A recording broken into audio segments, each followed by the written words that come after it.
s'est doté de la faculté de faire la part entre le bien et le mal. Donc c'est clair que la sorcellerie, c'est pas bon. Tout le monde le sait. C'est une question difficile qui est la question du destin. Est-ce qu'on peut dire que ceux qui sont les patrons de la sorcellerie sont destinés à être sorciers? Parce qu'ils savent que ce qu'ils font n'est pas bon, mais ils sont dedans. Est-ce qu'on peut dire que c'est leur destin? Shukran. Merci. Oui, qui d'autre?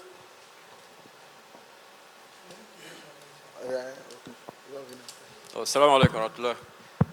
Ma question est peut-être à deux volets. Je voulais savoir concernant les doigts, les sourates qu'on fait la nuit avant de dormir. Est-ce que c'est possible pour un père de le faire en même temps pour tous ses enfants, toute la petite famille, étant avec eux dans la même maison? Ça, c'est le premier volet. Est-ce que c'est possible pour un père, par exemple, qui voyage beaucoup, il va à mission, étant hors, loin de sa famille, faire pour eux en même temps de là où tu te trouves? D'accord. Merci. Tu peux faire ça loin lorsque tu es Oui, par la exemple, dernière parti question. en mission. Voilà. Est-ce que tu peux Localement protéger et ta à famille distance. étant en mission? Oui, c'est ça, c'est bien ça. Salam alaikum. Je voulais savoir, Oustad a dit que parmi les sorciers, il y a plus de femmes que d'hommes. Est-ce que c'est parce que les femmes sont prédestinées à cela par rapport aux hommes, qu'elles sont nombreuses? D'accord. Ici, allez-y. Salam alaikum wa rahmatullah, Oustaz. Ma question est à deux volets. Je voulais savoir les zikr, c'est-à-dire les trois sourates qu'on fait pour se protéger et Ayat al-Kursi ensuite. Est-ce que c'est automatique qu'on est protégé en fait? Je veux dire, est-ce qu'on peut le faire sans être protégé? C'est-à-dire, est-ce qu'il y a des... peut-être qu'on ne fait pas bien la prière souvent ou bien et tout. Du coup, on va le faire mais on ne va pas être protégé quand même. Ça, c'est ma première question. D'accord. Et puis ma seconde question, c'est concernant notre NAF personnel. C'est-à-dire que notre NAF personnel nous envoie, nous pousse à faire des choses qui ne sont pas bien. Comment on peut lutter contre ça, on va dire? Si. D'accord. Compris la deuxième. La deuxième question. Notre nafs personnel, c'est nafs qui nous pousse à faire les biens ou bien qu'est-ce qui nous pousse à faire des mal, non? D'accord. Non, voilà. C'est les nafs qui nous poussent bien, okay. voilà. Bon, je crois qu'on va répondre d'abord avant qu'on augmente. D'accord. Hein? Voilà, M. Aïdara avait dit que ceux qui sont vraiment, qui sont, si tu veux, qui sont dans la sorcellerie, voilà, est-ce qu'ils sont destinés à cela? Alors il faut dire que si tu ne connaissais pas, on pouvait dire que c'est ton destin. Dieu, quand il a créé l'être humain, il ne nous a pas laissé vainement.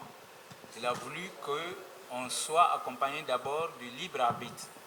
Quand tu deviens pubère, Dieu te donne l'intellect. Tu connais ce qui est bon, ce qui est mauvais. C'est comme ces sorciers-là. Si tu lui dis, bon, comme toi tu dis, ton destin, c'est Dieu, alors est-ce que tu crois d'abord en Dieu? Le sorcier, c'est un menteur. Il ne croit pas en Dieu. Sinon, il ne doit pas avoir de pacte avec autre chose que lui va adorer. C'est pourquoi je vous ai dit comment ils deviennent vraiment vrais sorciers. Ils prêtent serment. Et donc, si tu prêtes serment devant un génie, ça veut dire que tu réunis Dieu. Et donc, ne parle même plus de ton destin, puisque pour qu'on dise que toi, tu crois, il faut que tu crois que le destin a été prédestiné par Dieu. Donc le prophète nous l'a dit, Dieu a tout prédestiné 50 000 années avant qu'il ne nous crée. Alors si toi, tu es d'accord que Dieu existe, ben, tu ne dois pas adorer autre chose qui n'est pas Dieu. Alors ton libre arbitre doit t'amener à savoir que même ce génie-là, il va te dire, je n'aime pas ça. Tu ne peux pas faire ça, tu ne peux pas faire ça. Alors si tu acceptes de respecter ces règles, c'est là que lui se met à ton service. Alors lui va dire, oui, malgré tout ça, si moi je suis allé avec le génie, c'est que c'est Dieu qui a fait ça, c'est Dieu. Mais si tu les gifles là, tu dis, bon, Dieu, il avait prédestiné aussi que tu sois bien. Il va dire, tu es fou bien quoi. Tu m'as giflé, moi aussi je vais payer ma gifle parce que, comment ça? Mais non, tu lui dis, ça c'était prédestiné. Comme toi tu dis, Dieu a prédestiné que tu sois sorcier. Bon, il a prédestiné aussi que moi je te gifle, il ne va jamais accepter ça. Alors, c'est pour vous dire que le destin, on peut les définir et se limiter. Voilà, parce qu'à force de l'expliquer même, les gens sont perdus. Donc, le libre arbitre fait que Dieu, il te montre ça c'est bon, ça c'est pas bon. Alors, si toi, on te dit que tu es sorcier, alors il faut sauter dans la lagune. Tu es en train de conduire ta voiture, au lieu d'aller par la voie normale, on dit non, il faut tourner. Parce que comme tu es sorcier, tu ne vas pas mourir. Il va dire tu es fou. Donc, le libre arbitre là fera que Dieu va te juger, malgré que toi tu penses que c'est ton destin. Alors que tu connais le bien et le mal, si tu n'as pas voulu suivre la voie du bien, ben, tu seras arrêté le jour de la résurrection. C'est pourquoi lorsqu'on perd le libre arbitre, Dieu, il dit aux anges d'arrêter d'écrire nos bienfaits et nos méfaits. Réponse maintenant de M. Kouyaté. Est-ce qu'on peut protéger ses enfants si on est avec eux ou bien quand on est en mission? Oui, le père de famille, chaque fois que toi tu es chez toi, on l'a dit de suite, le prophète, en regardant ses petits-enfants, il protégeait les enfants.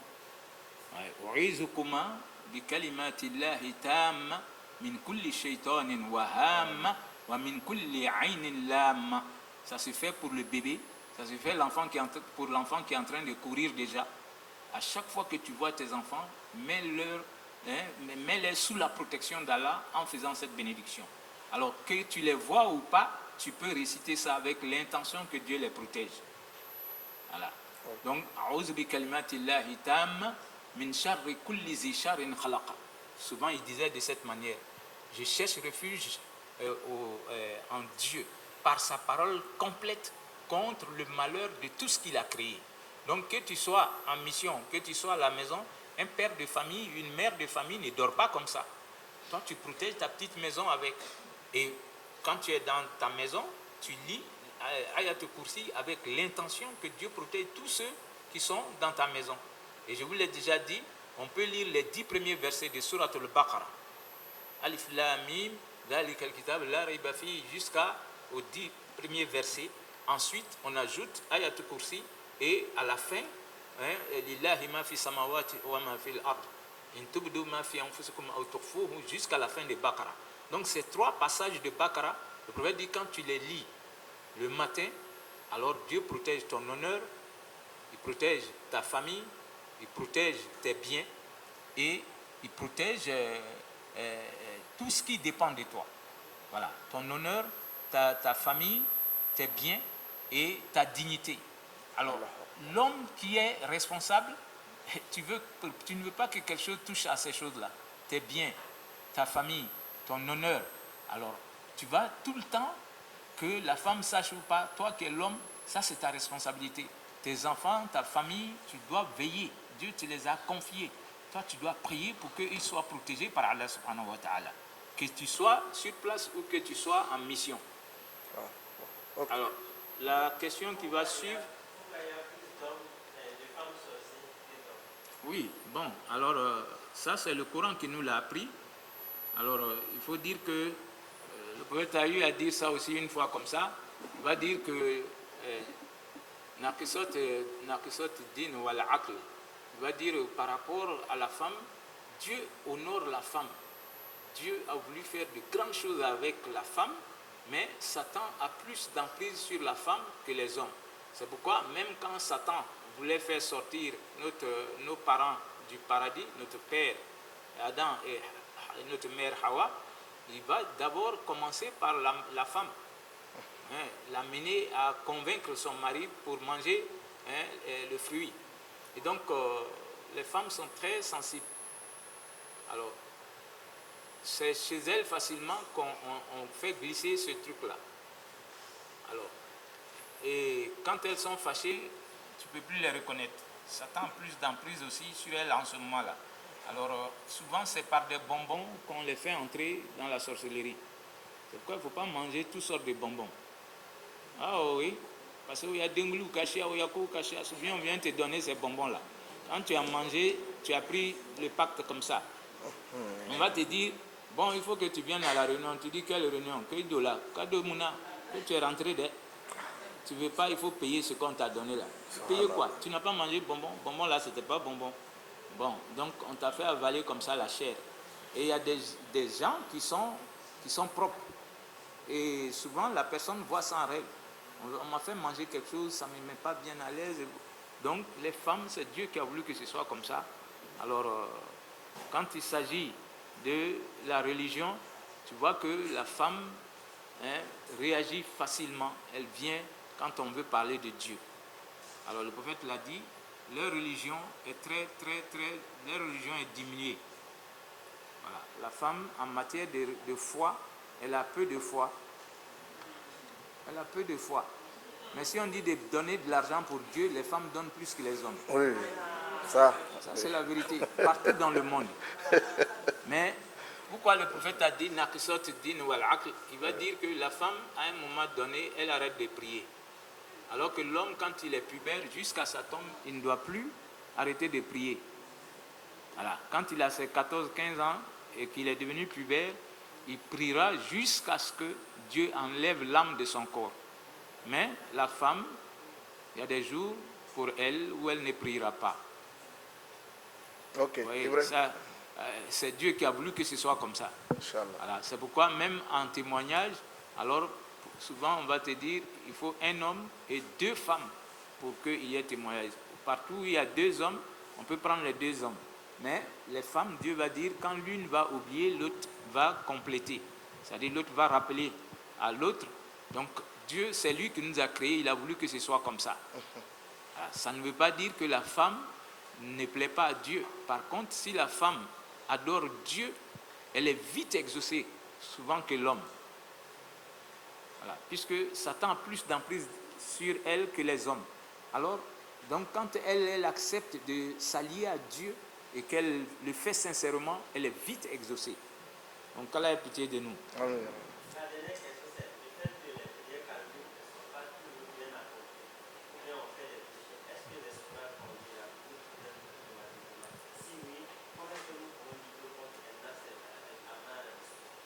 Oui, comment on peut être un bon musulman si on est négligent de la prière? Quand tu négliges la prière, ta prière ne sera pas exaucée. C'est ce qu'il faut connaître. Dieu le dit, ceux qui négligent la prière, c'est-à-dire que lui il prie souvent quand c'est le ramadan, et puis après ramadan, il ne prie plus, hommes et femmes. Ou bien il prie la prière de l'aube. Il va au boulot, il ne prie plus jusqu'au soir. Le soir, il se dit, bon, maintenant, c'est là qu'à docker. Voilà, aujourd'hui, j'ai fait Zour, parce que je n'ai pas eu Zour. Ou bien, bon, comme je suis fatigué, j'ai fait Zour et puis Isha. Toi, tu choisis. Ta prière, là, te maudit. C'est bon de le savoir. Alors. Ah oui. Parce que la prière, c'est une lueur. Quand on a fini de la faire, ça monte. Et quand c'est bien fait, la prière prie Dieu pour toi. Ah. Mais quand c'est mal fait, la prière te maudit. Que Dieu t'affaiblisse et qu'il te maudisse comme tu m'as déshonoré. Donc la prière maudit le mauvais ou la mauvaise prieuse. Donc il faut faire attention avec la prière. Alors quand toi tu vas utiliser le Coran pour te protéger, alors que tu n'avais pas prié 2-3 jours, voilà. Moi je ne suis pas Dieu pour dire que vraiment ça ne va pas marcher, mais pour toi, mauvais prieur là, prière nonchalant là, vraiment, même ni si tu as comme le Coran est grand,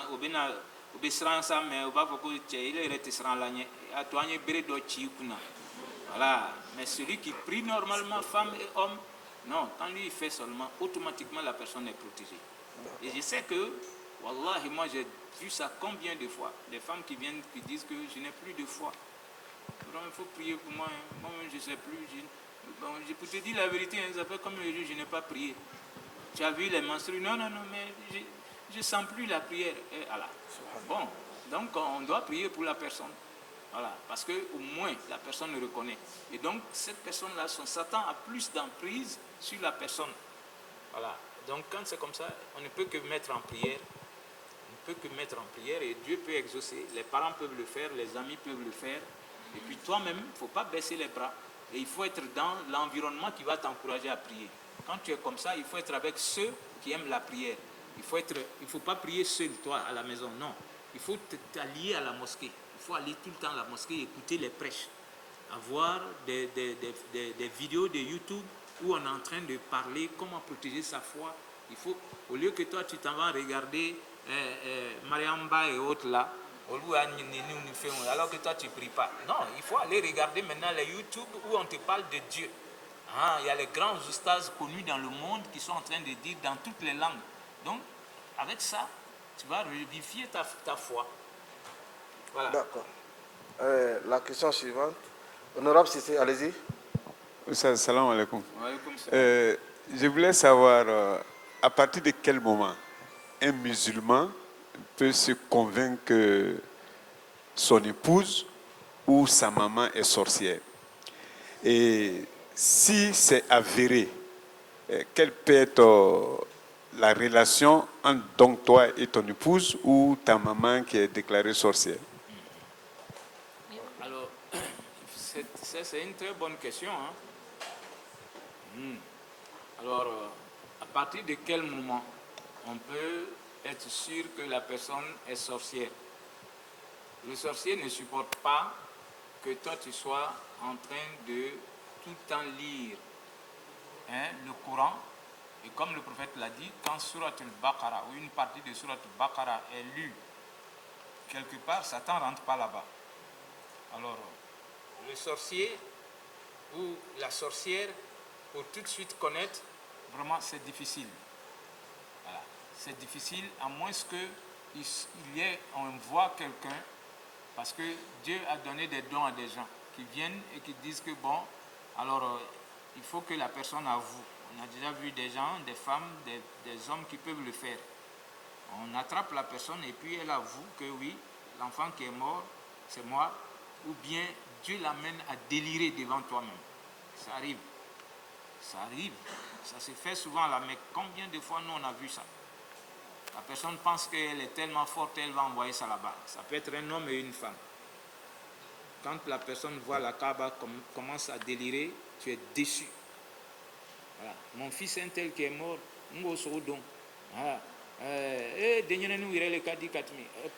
Quoi? Et commencer à citer les noms. Ça arrive. Et il y a d'autres, ce n'est pas à la Mecque, c'est ici même. Dieu fera que la personne va contracter une maladie et commence à délirer. Voilà.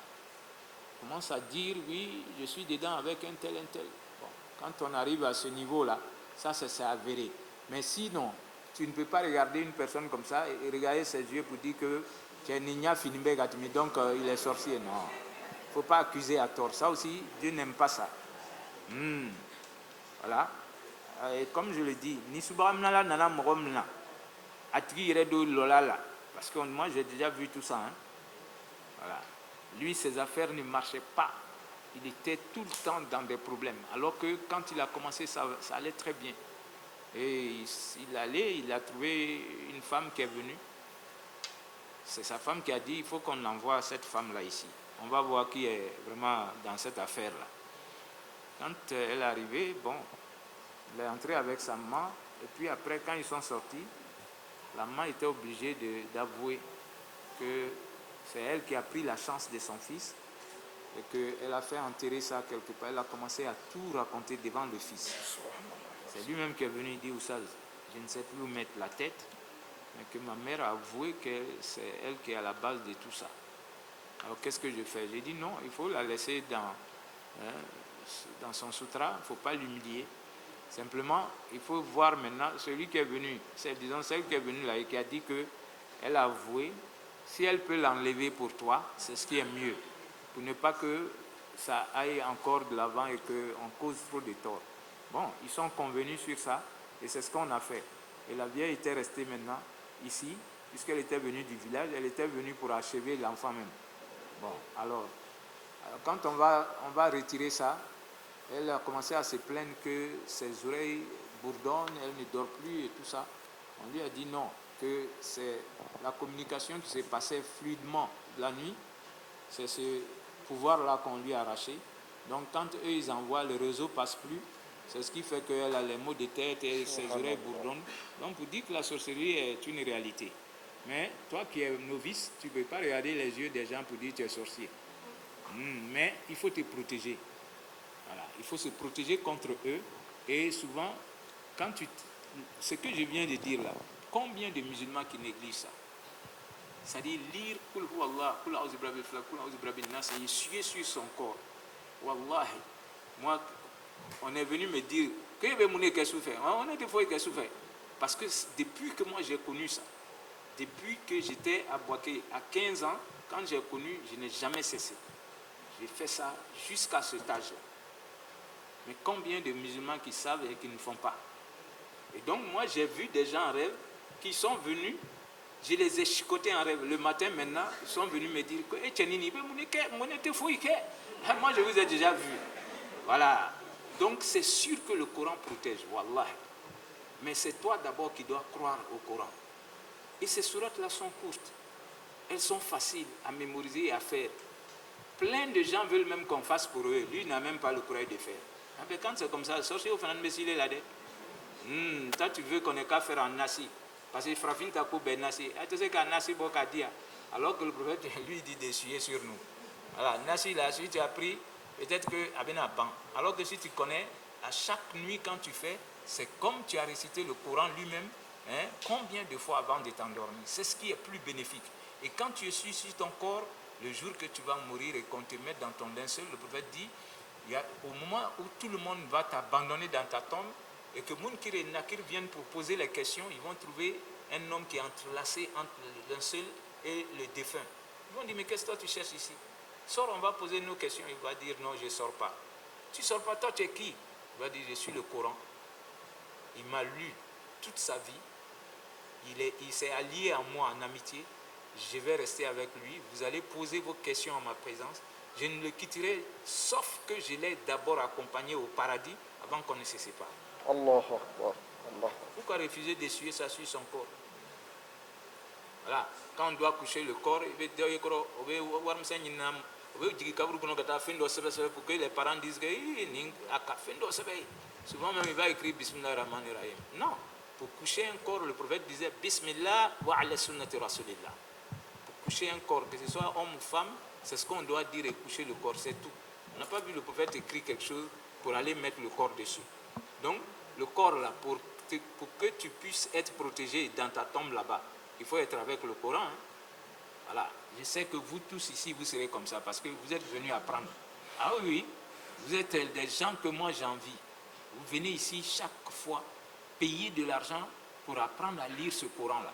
Donc, je sais que vous, et moi-même aussi, le Coran sera avec nous dans notre tombe quand Munkir et Nakir viendront pour poser la question. Voilà. Merci beaucoup, Imam. Avant de passer, attendez d'abord. Mais Imam, si ça avéré que ton épouse, elle est sorcière, est-ce que ça fait partie des causes du divorce? Ah oui. Si elle ne veut pas laisser. Non, si c'est avéré vrai, il ne faut pas la garder. Ah d'accord. Ah non, okay. Il faut divorcer. Ah oui, il ne faut pas blaguer avec ça. Hein. Wallah, et si ça s'avère vrai, il faut divorcer. Parce que moi j'ai vu un imam, on lui a posé un chapeau sur la tête. Il ne pouvait même plus quitter sa cour pour aller quelque part en ville. Et alors que c'était un imam, je ne dirais pas le nom, mais quelqu'un de grand, que les gens respectaient. Mais on a vu qu'il ne vient même plus à la prière. On dit, tu es malade, il dit, ah, ça ne va pas, ça ne va pas. Il ne peut pas venir à la mosquée. Donc, Allah a fait, c'est quelqu'un qui est venu comme étranger, c'est pourquoi il faut respecter les étrangers. Le prophète nous l'a dit, il faut honorer les étrangers. Allah. Et nous, on a vu les parents le faire. Quelqu'un qui vient, qui cherchait, il dit, ah, il est entré dans la cour. Ah, le vieux a dit, ah, tiens, il lui a donné à manger et tout, le gars est resté quelques jours. C'est lui qui a vu que le vieux, il ne sort pas pour aller quelque part. Donc il a attendu que la sorcière là sorte. Il a dit, ah, tu vois, il est à mamine de l'état monsieur là. Tiens, sur les ténatounis, malombe, tu vois, c'est là il lui a dit que, ah, elle voit à deux. Donc, que nous, on n'est pas imam, mais moi, je peux faire quelque chose pour t'aider. Le vieux dit, il faut m'aider. Que la connaissance là est comme ça. Moi, je suis imam, mais toi, tu peux connaître quelque chose que je ne connais pas. celui-là qui va commencer à faire des zikrs, donner ces zikrs-là au vieux. Et puis après, il allait chercher des plantes. Quand le vieux s'est lavé, donc il est revenu à lui-même. Donc il lui a dit que Foula le Tundoli qu'il a signé. Alors, il a dit, ah, si tu veux, je peux faire la confrontation. Elle va reconnaître. Si elle ne reconnaît pas, là, elle va mourir. Et quand celui-là a rencontré madame, elle a reconnu. Et dire que, il t'a demandé là, que non, c'est Dieu qui m'a amené. Moi, je suis venu, le vieux ne m'a pas chassé. Mais toi, ce que tu es en train de faire là, il faut arrêter. Et non, elle avait demandé quelque chose, son mari n'avait pas fait ça. Et donc, c'est le mari maintenant qui va dire à mon ami que le jour que je meurs, il ne faut pas venir parce que toi, ta mère n'est plus ici. Celle-là, voilà ce qu'elle m'a fait, mais je l'ai maîtrisée. Voilà. Que l'étranger, là, moi, je l'ai bien accueilli. Il m'a donné quelque chose qui fait que c'est moi maintenant qui la maîtrise. Alors, moi, je suis à un âge, je ne vais pas m'humilier en disant que j'ai divorcé, mais je n'ai plus de femme. Le jour que je meurs, si tu reviens ici, pour dire que si tu sais que ta femme est dedans, et c'est ce que le vieux là va donner comme conseil. Il dit, si tu sais que ta femme fait ce truc-là, il faut t'en séparer. Sinon, elle va gâter tes enfants. Elle peut te tuer toi-même. Parce que si elle rentre dans le club dans lequel on tue les maris, ton jour viendra, elle va te tuer. Alors, elle va tuer les enfants des gens. Est-ce que toi, tes enfants vont réussir? Quand tu es en train de faire du mal aux enfants d'autrui, tes enfants vont récolter, même s'ils sont innocents, ils vont récolter ça. Allah. Donc, si tu sais que ta mère ou bien ta femme est dedans, vraiment, il faut prendre tes gardes. Alors, si c'est ta femme, il faut divorcer. Si c'est ta mère, tu ne peux pas dire que tu n'es plus ma mère, mais il faut faire attention avec elle, c'est tout. Alors, il ne faut pas l'humilier. Surtout la mère, il ne faut pas l'humilier. Parce que non. Mais tu prends tes gardes. Tu restes sur tes gardes, quoi. D'accord. Merci beaucoup, Imam. Oui, Adja, vas-y. Merci infiniment. Oui, allez-y. Dernière. D'accord. Avant-dernière question. Pour les A40.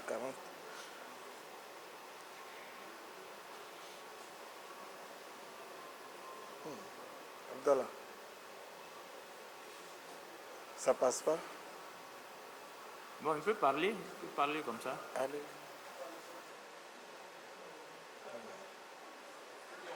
Pour aller là-bas. D'accord. Abdallah, prends ce micro-là. Il peut parler là-bas.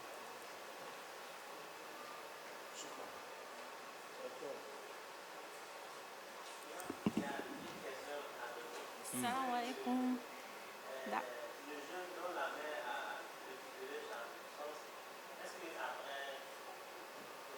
Oui, tout s'est remis en ordre. Oui, quand on a arrêté la maman, tout s'est remis en ordre parce qu'elle a été récupérée et on a brouillé, son réseau. Voilà. Il était tout aidé, il faut qu'à Bosch, il allait. D'accord. Allez-y. D'abord, avant de commencer, je voulais dire que je suis contente d'être dans cette assise avec l'imam parce que je l'aime beaucoup. Donc, ma question est la suivante. L'imam a parlé des génies. Donc, je voulais savoir comment est-ce que les génies se transmettent-ils en la femme? Comment savoir quand on est possédé par un génie? Comment se préserver afin de ne pas être envoûté par un génie? Et si l'on est déjà possédé, comment guérir de cela? D'accord.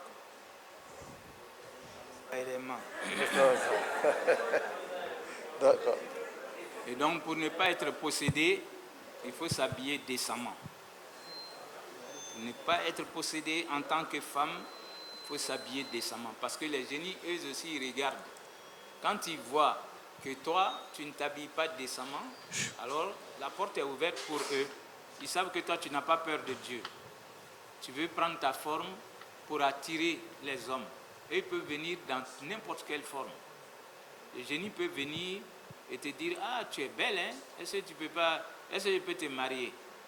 Voilà. Souvent, on fait ça même quand tu es encore bébé avec ta mère. C'est pourquoi la mère, quand il fait nuit, le prophète nous dit, faites entrer vos enfants et fermez les portes by Bismillah, c'est-à-dire par Bismillah. Il ne faut pas accepter que quelqu'un te voit, tu ne le connais pas, il voit ton